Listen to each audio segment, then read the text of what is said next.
SAPP HQ di Modern Center, Hotel Kinabalu, 18 Jun. Today, SAPP called this press conference to make a stand that we have lost confidence in the Prime Minister of Malaysia, Yang Amat Berhormat Datuk Seri Abdullah Ahmad Badawi. In the coming sitting of the Parliament session starting Monday, June 23rd, our members of Parliament will support a vote of no confidence on the Prime Minister. Whether the motion will be tabled by our party MP or another MP will be decided in due course. Ahli Parlimen for P171 Sepanggar, Yang Berhormat Datuk Eric Majimpun, has expressed his stand in the signed press statement that we have just given to you. He is now overseas on official duties. He will be back in Malaysia in time for the Parliament sitting on June 23rd. Ahli Parlimen for Tawau, P190, Yang Berhormat Datuk Dr. Chua Sun Bui, will now make her statement. Dipersilakan. Selamat petang, Datuk Seri Panglima Dr. Lee dan fellow Supreme Councillors, para wartawan, tuan-tuan dan puan-puan yang sama sekalian. Inilah adalah kenyataan akhbar dari saya. Walaupun seruan demi seruan dibuat oleh parti SAPP kepada Perdana Menteri berkaitan dengan isu pentadang tanpa izin dan juga rayuan-rayuan oleh Yang Berhormat Datuk Eric, pemimpin-pemimpin UMNO, ahli Parlimen APCO dan saya sendiri. Namun demikian, tidak ada tindakan yang konkret yang telah diambil.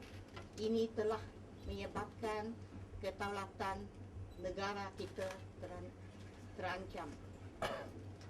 Akibat dengan kenaikan harga bahan api yang dibuat tanpa perancangan telah membebankan rakyat Malaysia, khasnya Sabah, negeri termiskin di Malaysia, mengakibatkan 16% kumpulan miskin akan menjadi miskin tegak. Dan kami merasakan kami gagap dalam tanggungjawab kami selaku pemimpin yang dipilih oleh rakyat.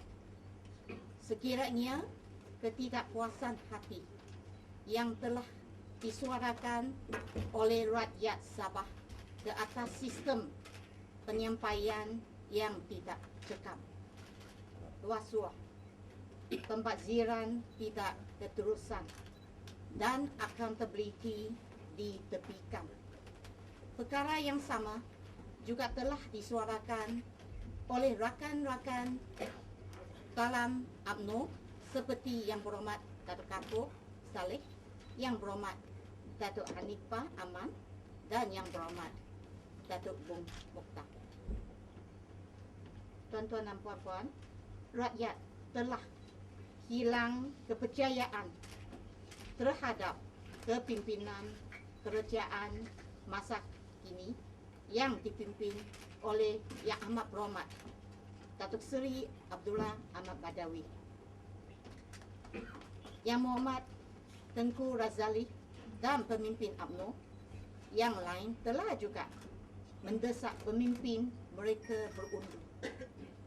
SAPP juga berpendapat bahawa sekiranya pemimpin atas tidak boleh menjalankan atau melaksanakan tanggungjawab yang berkesan, ia seharusnya berundur dan memberi laluan kepada pemimpin-pemimpin lain untuk mengambil alih.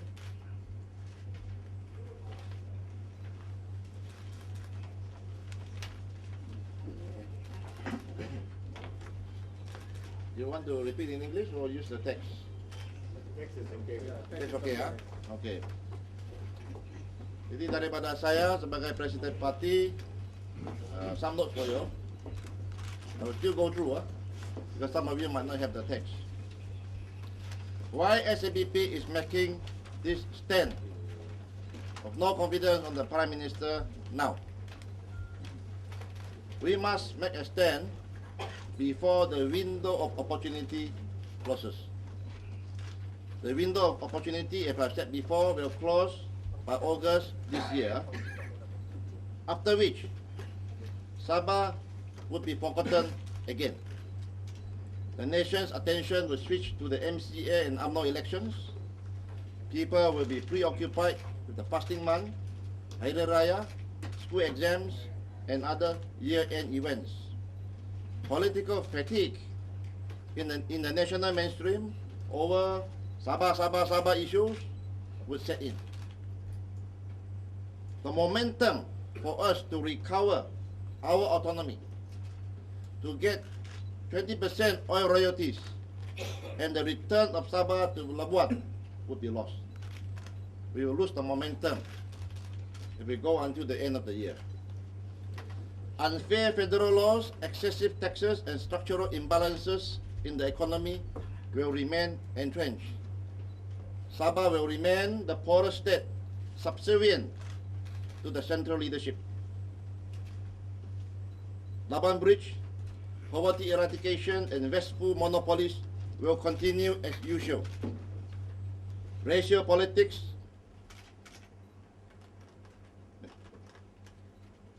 Labuan Bridge, poverty eradication, and rural development will remain elusive. Racial politics and wasteful monopolies will continue as usual. The illegal immigrants problem will reach boiling point. Grown-up street kids, illicit drugs, and crimes will continue to strike fear among the people. Police and law enforcement will remain understaffed and under-resourced. In other words, Sabah will lose out badly again. We will not get this window of opportunity for another 50 years, if ever again. In fact, we have now become suspicious of their delaying tactics.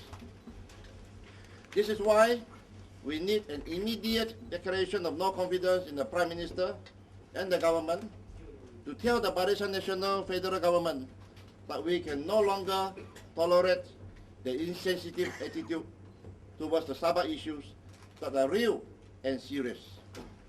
The people are suffering from high inflation resulting from the recent astronomical and unexpected fuel price hikes, which was contrary to a BN election promise. Fuel prices have brought about stagnation in the business sector. Unemployment and social problems will rise. But the government's response seems ad hoc, flip-flop, and lacking in foresight with a firefighting style. That is why we have to start insulating ourselves in Sabah and Labuan from the external shocks such as oil prices and food crisis. The food and energy crisis will last a few years. It's not going to stop next month or next year. This food and energy crisis will last a few years. The effects of this crisis will be around for many more years. If I recall, this is worse than the financial crisis of 1997-98, from which Malaysia took 5 years to sufficiently recover. This is going to be more serious. In Parliament on May the 13th, a Barisan Nasional federal minister killed off any hopes of a review for petroleum royalty for the oil-producing states of Sabah, Sarawak, and Terengganu by declaring that the oil royalty shall remain at 5%. With our political move today, SAPP hereby initiate the political process to claim 20% in oil royalties, which is, after all, the natural resource of Sabah. With the extra billions, we can invest in agriculture, education, capacity building, and achieve self-sufficiency in many things. We can therefore insulate ourselves from the external shocks or economic tsunami. Thank you.